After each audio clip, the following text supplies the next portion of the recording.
Hello friends, welcome to optimistic studies. Optimistic studies में आप सभी का स्वागत है। आज हम अपने एमसीक्यू सीरीज़ के डे 7 में हैं और आज हम देखने जा रहे हैं हिंदी के कुछ एमसीक्यू। और हिंदी में आज का जो हमारा टॉपिक है वो है संधि। ये आपका चाहे एडीईओ एग्ज़ाम हो या प्यून हो, तो जितने भी सीजीपीएससी एवं सीजी व्यापम के द्वारा आयोजित जितने भी एग्ज़ाम होते हैं, जहाँ कहीं भी हिंदी एज अ सब्जेक्ट रहता है, वहाँ पे संधि हमें हमारे सिलेबस में दिया रहता है। तो ये आज का सेशन आपके लिए इम्पॉर्टेंट रहने वाला है, जहाँ पे हम संधि के कुछ एमसीक्यू देखने वाले हैं। तो चलिए फिर हम आज के सेशन को स्टार्ट करते हैं। सेशन स्टार्ट करने से पहले यदि आप चैनल पे न्यू हैं तो चैनल को ज़रूर सब्सक्राइब कर लीजिए, बेल नोटिफिकेशन को भी ऑन रखिए, जिससे हम जो भी वीडियो डालें तो आप तक पहुंचती रहे। साथ में यदि सेशन अच्छा लगे तो ज़रूर लाइक कीजिएगा, ज़्यादा से ज़्यादा लोगों तक शेयर भी ज़रूर कीजिएगा। तो चलिए फिर हम आज की क्लास को स्टार्ट करते हैं। ये हमारा सीजीपीएससी के द्वारा जो अभी एग्ज़ाम होने वाला है एबीईओ का, और साथ में प्यून का एग्ज़ाम होने वाला है, अब जिसकी डेट भी आ चुकी है।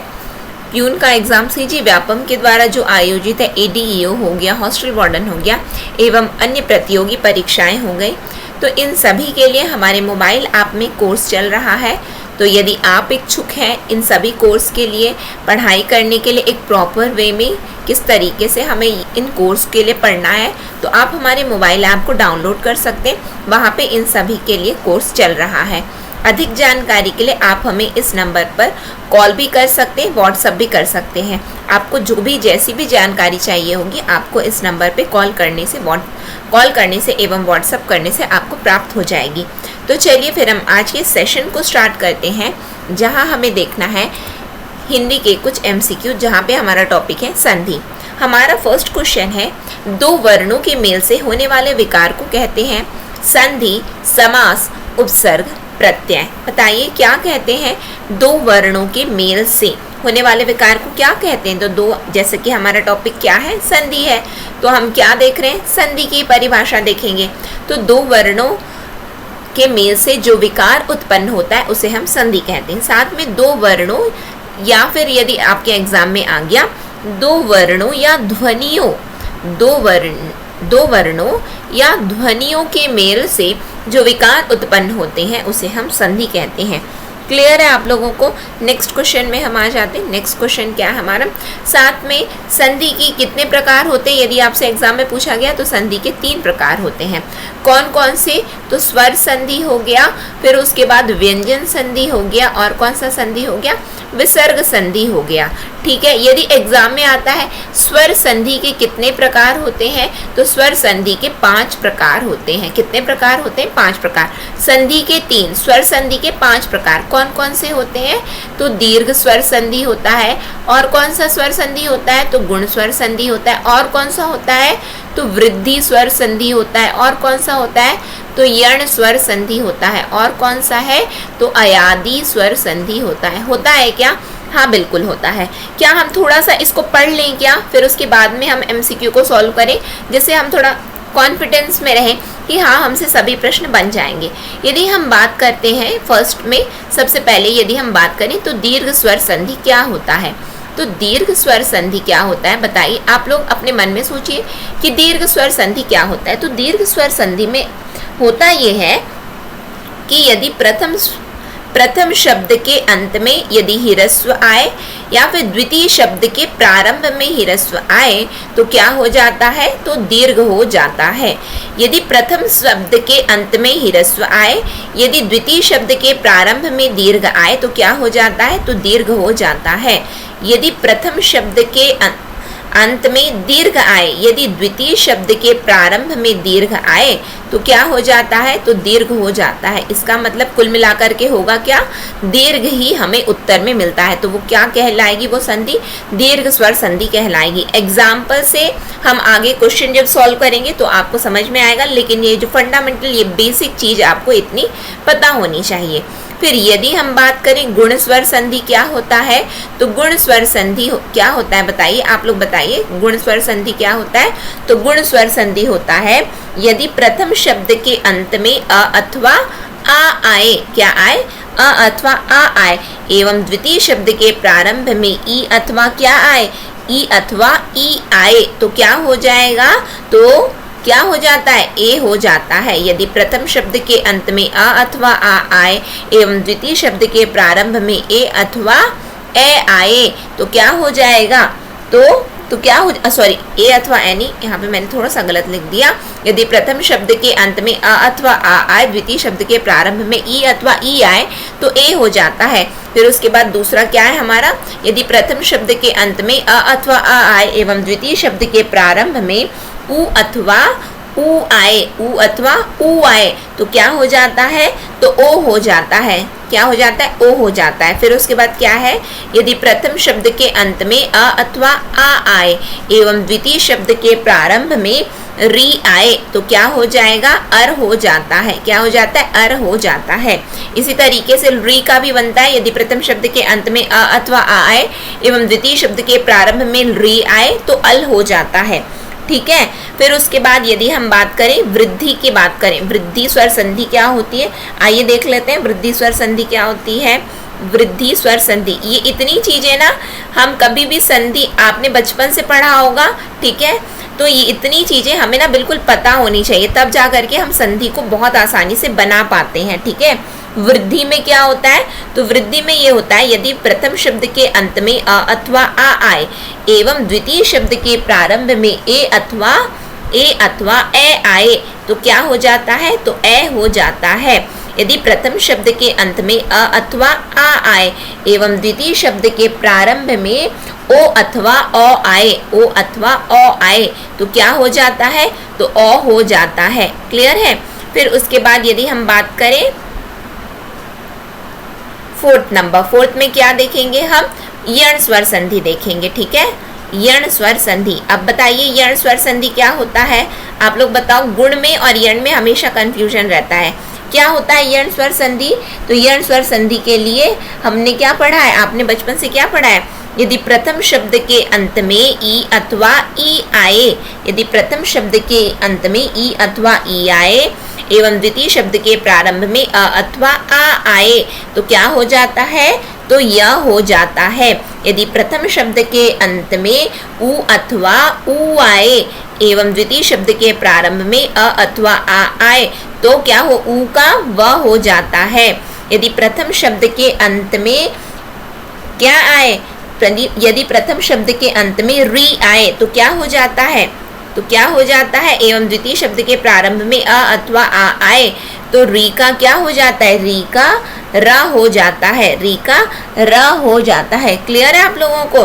तो ई का या, उ का व, री का र और री का ला हो जाता है। यदि री भी रहे तो ला हो जाता है। ठीक है, ये क्या हमने देख लिया, ये हमने देख लिया अभी तक, यण तक हमने देख लिया। अब एक और बचा है अयादी। अयादी को भी आइए देख लेते हैं हम, अयादी स्वर संधि। तो अयादी स्वर संधि क्या होता है बताइए, तो आप लोग बताइए, आप लोग देख रहे हैं तो अपने मन में सोचिए अयादी क्या होता है। तो अयादी में ये होता है यदि प्रथम शब्द के अंत में ए अथवा ए आए एवं द्वितीय शब्द के प्रारंभ में अ अथवा आ आए, अ अथवा आ आए तो क्या हो जाता है, तो ए का ए हो जाता है, ए का ए हो जाता है एवं ए का आए हो जाता है। उसी तरीके से यदि प्रथम शब्द के अंत में ओ अथवा ओ आए, ओ अथवा ओ आए एवं द्वितीय शब्द के प्रारंभ में अ अथवा आ आए तो ओ का अव हो जाता है और ओ का आव हो जाता है। क्लियर है आप लोगों को, इतनी चीजें आप लोगों को समझ में आए। आप लोगों का एक बार रिवीजन हुआ क्या ऐसे कि हम यदि याद करें कि दीर्घ क्या होता है, गुण क्या होता है, वृद्धि क्या होता है, यण क्या होता है और अयादी क्या होता है। तो आप सभी ने अपने स्कूल डेज में यही पढ़ा होगा, बिल्कुल आपने स्कूल में और कॉलेज में यही पढ़ा है। आइए अब हम प्रश्न बनाएंगे तो आपसे डेफिनेटली आपसे बनेंगे। ठीक है, नेक्स्ट क्वेश्चन में हम आते हैं अपने। दयानंद में प्रयुक्त संधि का नाम बताइए। क्या है, गुण संधि, दीर्घ संधि, व्यंजन संधि या यण संधि। दयानंद, तो इसका पहले संधि विच्छेद कर लो, फिर आप लोग संधि का नाम तो बता दोगे। दयाधन, दयाधन आनंद, दयाधन आनंद तो क्या बन गया ये, दयानंद, दयानंद। यानी कि ये क्या हुआ है, यहाँ पे दीर्घ दीर्घ है और यहाँ पे भी दीर्घ है, तो क्या बन गया है, दीर्घ बन गया है। क्या बन गया है, दीर्घ बन गया है। तो ये कौन सा संधि में हमने पढ़ा था, तो ये हमने पढ़ा था दीर्घ स्वर संधि में, यानी कि यहाँ पे भी आ आया है, यहाँ पे भी आ आया है और यहाँ पे क्या बन गया, आ बन गया है। तो इसका मतलब ये कौन सा संधि है, दीर्घ संधि है, दीर्घ स्वर संधि है। ठीक है, नेक्स्ट क्वेश्चन में हम अपने आ जाते हैं। नेक्स्ट क्या है हमारा क्वेश्चन, सदैव में प्रयुक्त संधि का नाम लिखिए, नाम बताइए। व्यंजन संधि, स्वर संधि, विसर्ग संधि, इनमें से कोई नहीं, बताइए। सदैव तो क्या होता है, सदा धन, सदा धन एव, सदा धन एव, क्या बन गया, सदैव। तो यहाँ पे क्या हुआ है भाई, बताइए। तो यहाँ पे आ का ए से मिला है, सदा धन एव, ठीक है, सदा धन एव। तो यहाँ पे क्या हो गया है, ए हो गया है, क्या हुआ है, ए हो गया। ये हमने किस में देखा था, तो ये तो हमने वृद्धि में देखा है, ये तो हमने वृद्धि में देखा है। यदि प्रथम शब्द के अंत में अ अथवा आ आए एवं द्वितीय शब्द के प्रारंभ में ए अथवा ए आए तो ए हो जाता है, तो यहाँ तो हो गया। तो इसका मतलब आंसर क्या होगा यहाँ पे हमारा, स्वर संधि। कौन सी संधि, तो वृद्धि स्वर संधि। क्लियर है आप लोगों को। नेक्स्ट क्वेश्चन में हम आ जाते हैं। नेक्स्ट क्वेश्चन क्या है हमारा, इनमें कौन स्वर संधि का उदाहरण है, बताइए। संयोग, मनोहर, नमस्कार, पवन। तो एक एक का हम संधि विच्छेद कर लेते हैं। संयोग, समधन योग, समधन योग, अरे ये तो नहीं है, ये कौन सा है, ये तो व्यंजन है, ये तो व्यंजन है, ठीक है, हलंत लगा हुआ है तो ये व्यंजन है। मनोहर, मनः धन, मनः, मनोहर का क्या होगा, मनः धन, बताइए। और क्या होगा, मनः धन हर, ठीक है, मनः धन हर, मनोहर, ठीक है। ये तो विसर्ग हो गया, ये तो विसर्ग हो गया। फिर उसके बाद नमस्कार, तो नमः धन, नमः धन कार, नमः धन कार क्या होता है, नमस्कार होता है, नमस्कार होता है। फिर पवन आया है ना, तो ये अब से क्या पूछा जा रहा है, यानी कि ये भी क्या विसर्ग है, यानी कि अब जो बचा है तो वो डेफिनेटली हमारा क्या होगा, ये हमारा डेफिनेटिव स्वर संधि होगा। यदि हम इसका यदि विच्छेद करें तो क्या होगा हमारा, बताइए। तो पवन का तो क्या हो, पो धन अन, क्या होगा, पो धन अन। तो यदि प्रथम शब्द के अंत में ओ अथवा, यदि प्रथम शब्द के अंत में ओ अथवा अ आए एवं द्वितीय शब्द के प्रारंभ में अ अथवा आ आए तो ओ का क्या हो जाता है, अव हो जाता है। ओ का क्या हो जाता है, आव हो जाता है। इसका मतलब यहाँ पे क्या हो गया, ओ और अ क्या बन गया, प अव, अव मतलब पवन, क्या बन गया है, पवन, ठीक है। इसका मतलब ये कौन सा संधि, यदि स्वर संधि में भी कौन सा संधि, तो अयादि स्वर संधि है। कौन सा संधि है, अयादि स्वर संधि है। अच्छा ये बताइए, आव का कौन सा एग्जाम्पल बहुत ज्यादा हमेशा एग्जाम में आता है, आप लोग ये चीज को याद रखना, ठीक है। पावक पूछा जाता है अक्सर एग्जाम में अयादि स्वर संधि से, पावक, ठीक है। तो इसका यदि हम विच्छेद करेंगे तो क्या बन जाएगा, पौ धन अक, पौ धन अक, तो क्या हो गया, पावक। देखिए ओ का आव हो जाता है तो बिल्कुल आव तो हो गया यहाँ पे, और यहाँ पे पवन अव हो जाता है तो पोधन अन, तो पवन, ठीक है। नेक्स्ट क्वेश्चन में हम आ जाए। नेक्स्ट क्वेश्चन क्या है हमारा, इत्यादि का सही संधि विच्छेद है, क्या है बताइए। इत्यादि, इत धन यादि, इति धन यादि, इत धन आदि या इति धन आदि, बताइए कौन सा है, इत्यादि। तो क्या होगा, इति धन आदि, क्या होगा, इति धन आदि, क्या हो जाएगा, इत्यादि, क्या हो जाता है, इत्यादि हो जाता है। ई का य हो जाता है, उ का व हो जाता है, री का र हो जाता है और री का ल हो जाता है। ये किस में पढ़ा है हमने, ये तो हमने यण स्वर संधि में पढ़ा है। इसका मतलब ये कौन सा संधि है, तो यण स्वर संधि है। ई का य हो गया है, क्या हो गया, ई का य हो गया, ठीक है। नेक्स्ट क्वेश्चन में हम आ जाते हैं। नेक्स्ट क्या है हमारा, निरर्थक का सही संधि विच्छेद है। निर्धन अर्थक, निरह धन अर्थक, निह धन अर्थक या निरा धन अर्थक, बताइए क्या होगा सही संधि विच्छेद इसका, निरर्थक, निह धन अर्थक, क्या होगा, निह धन अर्थक, तो वो क्या हो जाता है, तो वो हमारा निरर्थक हो जाता है। इसका मतलब ये कौन सा संधि है, ये विसर्ग संधि है। कौन सा है, विसर्ग संधि है, ठीक है। नेक्स्ट क्वेश्चन में हम आ जाते हैं। नेक्स्ट क्या है हमारा, धरेश का सही संधि विच्छेद क्या है। धरह धन अश, धर धन ईश, धरा धन ईश या धरा धन इश, बताइए क्या होगा यहाँ पे हमारा करेक्ट आंसर क्या होगा। यहाँ पे धरेश का सही संधि विच्छेद हमें बताना है। तो धरेश का सही संधि विच्छेद क्या होगा? धराधन ईश होगा। लेकिन कौन सा वाला ईश होगा? छोटा ई कि बड़ा ई वाला होगा? तो यहाँ पे यदि हम देखें तो कौन सा वाला? ईश, बड़ा ई होगा। कौन सा होगा? बड़ा ई होगा। ठीक है, नेक्स्ट क्वेश्चन में हम आ जाते हैं। नेक्स्ट क्वेश्चन क्या है हमारा? महोष्ण का सही संधि विच्छेद है महोधन उष्ण, महाधन उष्ण, फिर उसके बाद महोधन उष्ण या महाधन उष्ण। बताइए महोष्ण का सही संधि विच्छेद क्या है? तो महोष्ण का सही संधि विच्छेद आपसे यहाँ पे पूछा जा रहा है, जो कि आपको बताना है। बताइए कि महोधन उष्ण क्या है सही संधि विच्छेद है, लेकिन कौन सा वाला होगा? कौन सा वाला होगा? बड़ा ऊ आएगा या छोटा ऊ आएगा? ये भी तो हमें पता होना चाहिए ना कि यहाँ पे बड़ा ऊ लगना है या छोटा ऊ लगना है। यहाँ पे जो हमारा क्या लगेगा? यहाँ पे हमारा छोटा ऊ लगेगा। क्या लगेगा? छोटा ऊ लगेगा। अब ये पहली बात, चलिए ठीक है, छोटा ऊ तो लग गया, लेकिन यदि हम बात करें कि ये कौन सा संधि है, कौन सा संधि है, ये हमें ये भी तो पता होना चाहिए। कौन सा संधि है? महाधन उष्ण हुआ है और उसका ओ बन गया है। तो हमने क्या गुण में पढ़ा है क्या? यदि प्रथम शब्द के अंत में अ अथवा आ आए एवं द्वितीय शब्द के प्रारंभ में उ अथवा उ आए तो क्या हो जाता है? ओ हो जाता है। क्या वही हो गया क्या यहाँ पे? हाँ, वही तो हो गया है। इसका मतलब ये कौन सा संधि है? तो ये गुण स्वर संधि है। कौन सा संधि? गुण स्वर संधि है। क्लियर है? आगे देखिए हम लोग नेक्स्ट क्वेश्चन में आते हैं हम लोग। ठीक है, सन्मति का सही संधि विच्छेद है समधनमति, सनधनमति, सदधनमति या सतधनमति। बताइए सन्मति तो बताइए क्या होगा? सन धनमति का सही संधि विच्छेद। तो यहाँ पे सन धनमति की यदि हम बात करें तो सतमति होगा। क्या होगा? यहाँ पे सही विच्छेद क्या होगा हमारा? सतधनमति। ठीक है, सतधनमति होगा। यानी कि ये कौन सा संधि है? ये है व्यंजन संधि। कौन सा? व्यंजन संधि है। क्लियर है आप लोगों को? सन्मति तो सतधनमति। नेक्स्ट क्वेश्चन में हम आ जाते हैं। नेक्स्ट क्वेश्चन क्या है हमारा? स्वागत में प्रयुक्त संधि का नाम बताना है हमें। व्यंजन संधि, यण संधि, दीर्घ संधि या वृद्धि संधि। स्वागत तो क्या होगा बताइए? स्वागत को आप लोग कैसे लिखेंगे कि यहाँ पे क्या हमने कौन सा रूल पढ़ा है? बस रूल को याद करना है तो बस हमारा आंसर बन गया।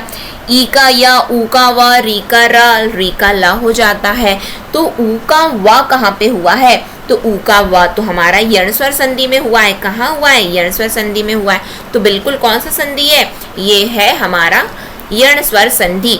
सुधन आगत क्या होता है स्वागत का? सुधन आगत। ठीक है, सुधन आगत। ऊ का क्या हो जाता है? ऊ का व हो जाता है। ई का क्या हो जाता है? ई का या हो जाता है। ई का या, ऊ का व, री का र हो जाता है। स्वागत तो यण स्वर संधि है। नेक्स्ट क्वेश्चन में हम आ जाते हैं।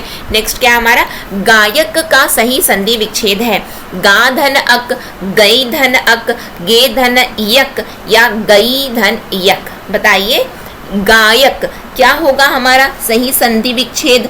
बस हमें अपना रूल यदि हमें याद है ना तो हम आसानी से निकाल पाएंगे यहाँ पे हम अपना सही आंसर। अब ये बताइए हमने अयादि पढ़ा है क्या? हाँ हमने पढ़ा है। यदि प्रथम शब्द के अंत में ए अथवा ए आए एवं द्वितीय शब्द के प्रारंभ में अ अथवा आ आए तो ए का क्या हो जाता है? ए का हो जाता है ए और ए का क्या हो जाता है? आए हो जाता है। ए का आए हो जाता है। वही हुआ है क्या? यहाँ पे आए दिख रहा है क्या? गाय, गायक, गायक दिख रहा है क्या? हाँ बिल्कुल दिख रहा है। तो आए किससे हुआ है? आई से हुआ है। तो वही बस लगा दीजिए, हो जाएगा, आपका आंसर निकल जाएगा। ठीक है, ऑप्शन नंबर बी हमारा यहाँ पे करेक्ट आंसर है। नेक्स्ट क्वेश्चन में हम आ जाते हैं। अभ्युदय शब्द में कौन सी संधि है? गुण संधि, अयादि संधि, यण संधि, दीर्घ संधि। अभिधन उदय, अभिधन उदय, अभिधन उदय क्या यहाँ पे हुआ है? यहाँ पे अभ्युदय क्या हो गया है? अभ्युदय। ई और ऊ यहाँ पे, तो यहाँ पे बताइए क्या होगा? कौन सा संधि आएगा? अभ्युदय। क्या होगा यहाँ पे, कौन सा संधि यहाँ पे प्रयुक्त हुआ है? यहाँ पे जो हमारा करेक्ट आंसर क्या है, यण संधि है। ई का क्या हो जाता है, ई का य हो जाता है, ई का य हो जाता है, तो वही हो गया है अभ्युदय। अब बात आती है कि यण संधि में, तो यदि आपने बताया द्वितीय शब्द के प्रारंभ में अ अथवा आ आए, तो अ अथवा आ आए तो इसका रूल ये बोलता है, यदि प्रथम शब्द के अंत में ई अथवा ई आए एवं द्वितीय शब्द के प्रारंभ में कोई भी भिन्न स्वर आए, ये भी रूल है हमारा, भिन्न स्वर आए। भिन्न स्वर क्या होता है, ई को छोड़ करके कोई भी स्वर आए, कोई भी स्वर आए, तो वही तो आया है, यहाँ पे ई आया है, यहाँ पे उ आया है, तो ई का क्या हो जाएगा, ई का हमारा ई का य हो जाता है, तो वही हो गया हमारा ई का य हो जाता है। ठीक है, तो अ अथवा यहाँ पे अ अथवा आ आए या फिर ई के अलावा कोई भी भिन्न स्वर आए तो वो भी क्या कहलाता है, तो वो भी अयादी स्वर। यहाँ पे मैंने अयादी बोला है क्या, मैंने गलती से बोल दिया है ना, मैंने गलती से बोल दिया, यण हो जाता है, ई का क्या हो जाता है, ई का य हो जाता है, उ का व हो जाता है और री का र हो जाता है, यण होगा, है ना। मैंने शायद यदि अयादी बोला है तो मैंने गलती से बोल दिया है, सॉरी फॉर दैट। यण स्वर संधि के बारे में मैं यहाँ पे आपको बता रही हूँ। नेक्स्ट क्वेश्चन में हम आ जाते, महोदय का सही संधि विच्छेद क्या है? महोधनदय, महाधन ओदय, महान धन उदय या महाधन उदय, बताइए क्या होगा। महोदय हमसे पूछा जा रहा है, तो महोदय के लिए बस आपको क्या याद करना है, आपको बस ये याद करना है कि हमने पढ़ा क्या है। तो हमने ये पढ़ा है, यदि प्रथम शब्द के अंत में अ अथवा आ आए एवं द्वितीय शब्द के प्रारंभ में ओ अथवा ओ आए, तो क्या हो जाता है, नहीं यहाँ पे मैं थोड़ा सा गलत बता रही हूँ, शायद मुझे ऐसा लग रहा है कि हाँ, यहाँ पे हमने क्या पढ़ा है, यहाँ पे हमने ये मैं वृद्धि का बोल दे रही थी, नहीं बिल्कुल ये नहीं होगा, ये तो बिल्कुल होगा नहीं। महोदय पूछा जा रहा है ना, तो महोदय में हमने क्या पढ़ा है, महोदय के लिए यहाँ पे पहली बात क्या होना चाहिए, हम गुण स्वर संधि को याद करेंगे। यदि प्रथम शब्द के अंत में अ अथवा आ आए एवं द्वितीय शब्द के प्रारंभ में उ अथवा उ आए तो क्या हो जाता है, ओ हो जाता है। यहाँ पे तो वही हो गया है, ओ तो हुआ है, तो बस अब ढूंढ लीजिए कि क्या होगा, महाधन उदय, महाधन उदय क्या हो गया है यहाँ पे, महोदय। तो यहाँ पे हमारा सही संधि विच्छेद क्या है, तो महाधन उदय, महोदय होता है। और ये संधि कौन सी है, तो गुण स्वर संधि है। कौन सी है, तो गुण स्वर संधि है। क्लियर है आप लोगों को, मैं वहां पे गलती से आपको वृद्धि बता दे रही थी जो कि गलत था, भी गुण स्वर संधि है। फिर उच्च धन वास का सही संधि विच्छेद बताइए। उच्च धन श्वास, उत्धन श्वास, उद्धन श्वास या उच्च धन वास, बताइए उच्छ्वास का क्या होगा, आपको यहाँ पे बताना है कि इसका सही संधि विच्छेद क्या है। तो सही संधि विच्छेद यहाँ पे हमारा क्या होता है, यहाँ पे सही संधि विच्छेद है हमारा उत्धन श्वास, क्या होगा, उत्धन श्वास होगा। ठीक है, अब उत्धन श्वास के लिए यहाँ पे प्रयुक्त क्या होता है, तो यहाँ पे हमारा ये कौन सा संधि है, व्यंजन संधि है। कौन सा संधि है, उत्धन श्वास कौन सी संधि है, तो व्यंजन संधि है। ठीक है, नेक्स्ट क्वेश्चन में हम आ जाते हैं जो कि हमारा लास्ट क्वेश्चन है। क्या है हमारा क्वेश्चन, क्या बोल रहा है कि उत्धनहार के योग में से कौन सा शब्द बनेगा, उतार, आहार, उदार या उद्धार, बताइए। उत्धनहार, पहली बात तो ये कौन सी संधि है, तो व्यंजन संधि है। अब इनका यदि योग हुआ तो कौन सा शब्द, किस शब्द का निर्माण होगा, तो यहाँ पे किस शब्द का निर्माण हो रहा है, उद्धार का। उत्धनहार क्या होता है, उद्धार होता है। तो यहाँ पे करेक्ट आंसर क्या होगा, हमारा ऑप्शन नंबर डी होगा। ठीक है, उत्धनहार उद्धार होता है, सतधन चित सच्चित, फिर उसके बाद तत्धन हित तो तद्धित। यदि इसी तरीके से यदि हम बात करें उसी क्रम में यदि हम बात करें, तत्धन हित क्या होता है, तो तद्धित होता है, तद्धित होता है। ठीक है, क्यों, क्योंकि इसके लिए हमेशा रूल क्या बोलता है, यदि त द के आगे कौन सा शब्द आ जाए, कि आगे श आए, इसके आगे क्या आए, श आए, तो त द का च हो जाता है और श का छ हो जाता है। इसीलिए यहाँ पे क्या हमारा बना है, तद्धित। ठीक है, क्यों, यहाँ पे क्या होता है, त द के आगे यदि ह आए, त और द के आगे यदि ह आए, देखिए आया है ना ह, तो क्या हो जाता है, ह आए तो त का द हो जाएगा और त का क्या हो जाएगा, त का द हो गया और ह का ध हो जाता है। ये हमारा व्यंजन संधि यदि हम रूल के अकॉर्डिंग जाए तो हम ऐसे निकाल सकते हैं। अदरवाइज इतना डेप्थ में आपसे नहीं पूछने वाला, आपसे ये पूछने वाला है कि कौन सा है, किस तरीके से योग होगा, तो बिल्कुल आप लोग आसानी से बता सकते हैं। जितना ये हिंदी और इंग्लिश ऐसे आपके सब्जेक्ट है, हिंदी हो गया, इंग्लिश हो गया, मैथ्स हो गया, ये आपके ऐसे सब्जेक्ट है, आप लोग जितना ज़्यादा इसको पढ़ेंगे, प्रिपेयर करते जाएंगे, इसकी प्रैक्टिस करते जाएंगे, तो प्रैक्टिस से ही आपके अधिकतर क्वेश्चन आपके सॉल्व हो जाएंगे बिना किसी, जितना ज़्यादा आप प्रैक्टिस कर लिए तो उसके बाद ऑटोमेटिकली, यानी कि आपने सब रूल को पढ़ा हुआ है, तो बस आपको प्रैक्टिस ज़्यादा से ज़्यादा करनी है, तो आपके सभी क्वेश्चन डेफिनेटली आपके एग्जाम में आपसे बनेंगे ही। तो यहाँ पे हम लोग ये सेशन को एंड करते हैं। यदि सेशन अच्छा लगा हो तो ज़रूर लाइक कीजिएगा, ज़्यादा से ज़्यादा लोगों तक शेयर भी ज़रूर कीजिएगा, और यदि आपने चैनल को सब्सक्राइब नहीं किया है तो चैनल को भी सब्सक्राइब कर लीजिए और बेल नोटिफिकेशन को ऑन रखिए, जिससे हम जो भी वीडियो डालें तो आप तक पहुँचती रहे।